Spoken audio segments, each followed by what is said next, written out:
Hey guys, কেমন আছো সবাই? আশা করি সবাই ভালো আছো। আমিও অনেক ভালো আছি। তো দুবাই আসার আমার প্রায় 20 দিন হয়ে যাচ্ছে, এখনো কাজের ভিসা লাগে নেই। তো ইনশাল্লাহ একটা প্রবলেমের জন্য লাগতেছে না, প্রবলেমটা তাড়াতাড়ি মিটে যাবে, দোয়া করতেছি। আর একটা জিনিস দেখে তোমাদেরকে, আমি যখন ইন্ডিয়া থেকে আমি আসি দুবাইতে, তখন আমার হাতে ছিল 15,000 টাকা, ছিল 15,000 কম ছিল আর কি।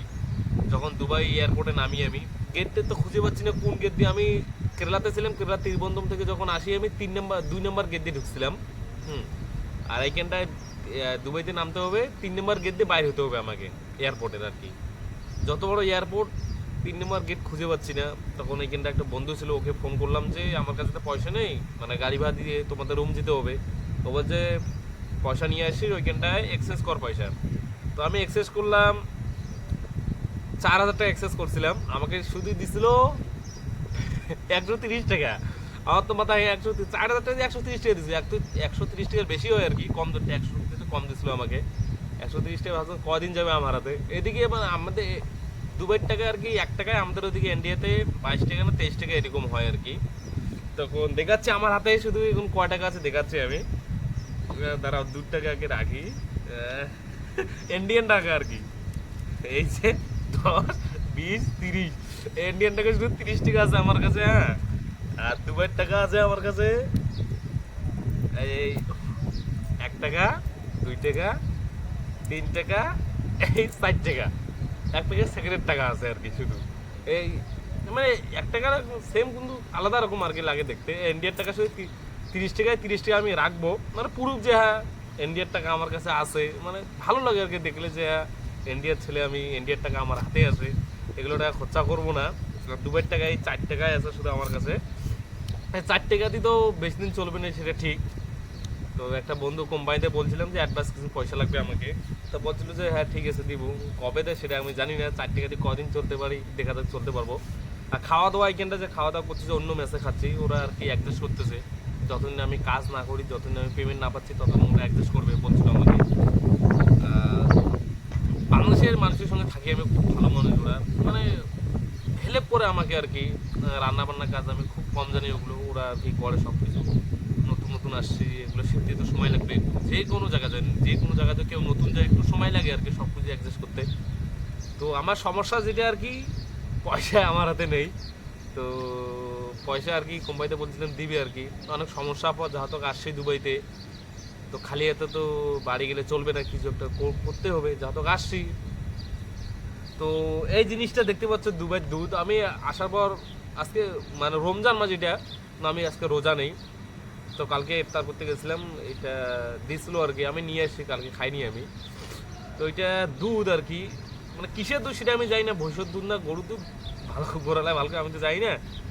আমি ভালো লাগে খেতে, টক টক করে আর কি, মানে দই যেরকম করে না টক টক, ওইরকম টক টক করে এইটাই আর কি।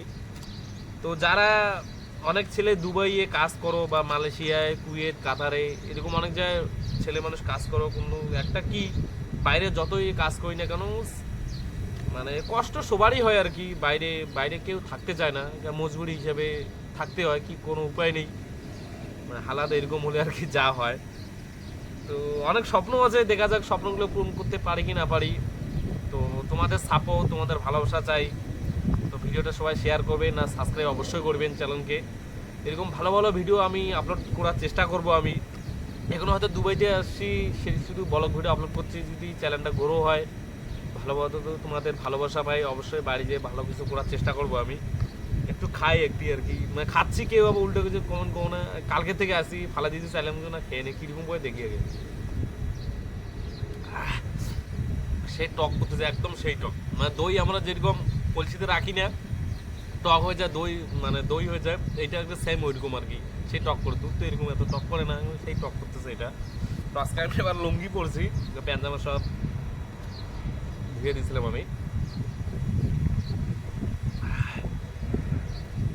তোকে যা যারা অনেক ছেলে দুবাই আসতে চাও, যে আমরাও যাবো দুবাই, আমাকে অনেক ছেলে বলে আবার, ওদেরকে আমি একটা কথা বলতে চাই, ভাই দুবাই আসবে ভালো কথা, যেই সে কোম্পানিতে আসবি না, ভালো কোম্পানিতে আসবি, যে কোম্পানিতে পয়সা চলে। দালাল ধরে কখনো আসবি না, সব দালাল একরকম হয় না।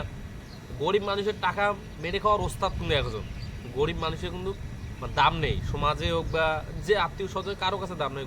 গরিব মানুষেরা একটু সাবধানে আসবি, বাইরে যে কোনো যাও, কেরালাতে হোক বা দুবাই হোক বা ইন্ডিয়াতে হোক বা ইন্ডিয়ার বাইরে হোক, যে কোনো যাও, যে কোনো জায়গা দাও, কোনো সাবধানে। কারণ আমরা বাইরে আসি কিছু পয়সা ইনকাম করার জন্য বা নিজের কিছু স্বপ্ন থাকে ছোটো করে, ওগুলো পূরণ করার জন্য আসি আর কি আমরা। কিন্তু অনেক মানুষ ওগুলো পূরণ করতে দেয় না, আমাদের পয়সা সব কিছু ওগুলো মেরে খেয়ে নেয় ওরা। এরকম অনেক অনেক কোম্পানি আছে, অনেক ঠিকাদার আছে, পয়সা মেরে দেয়।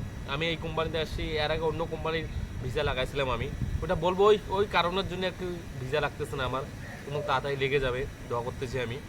এটার জন্য পয়সা দিতে হবে আমার ইন্ডিয়ান রুপিস 12,500 টাকা, আর দুবাই 550 টাকা আর কি, এরকম বলছিল আমাকে। তো এই টাকাটা দিয়ে তখন ভিসা লাগাবে, কাজ চলতেছে, ভিসা ক্যান্সেল করে কাজ চলতেছে। ওই ওই কোম্পানিটা আছে আবুধাবিতে, এখান থেকে একদিন লাগে আর কি আবুধাবি যেতে। তো আমার যেখানটায় আছি দুবাইতে, বুর্জ খলিফার সামনে আর কি। তো দেখি কতদূর কি করা যায়, অনেক স্বপ্ন নিয়ে আসি, থাকবো তো 3 বছর। 3 বছর দেখি কি করতে পারতেছি কি না। তোমাদের তো ভালোবাসার তোমাদের সাপোর্ট থাকে, তো অনেক কিছু করার ইচ্ছা আছে আমার, দেখবো কি হয়। তো সবাই ভালো থাকবেন, সুস্থ থাকবেন। আর পবিত্র রমজান মাস, ঈদও চলে আসছে সামনে। আর তো আমি জানি বাইরে আসি, বাইরে আমরা তো বাইরে আসছি, তো ঈদ তো আমাদের অতটা এনজয় হবে না, মা বাবাকে ছেড়ে আসি। তো কোনো উপায় নেই আর কি, আসবে আমাদেরও দিনে আসবে যে মা বাবার সঙ্গে ঈদ কাটাবো, বন্ধু বান্ধব সবাই থাকবে। সবাই ভালো থাকবেন, সুস্থ থাকবেন। আজকে বলো এখান থেকে আবার দেখা হচ্ছে নেক্সট বড় দিন।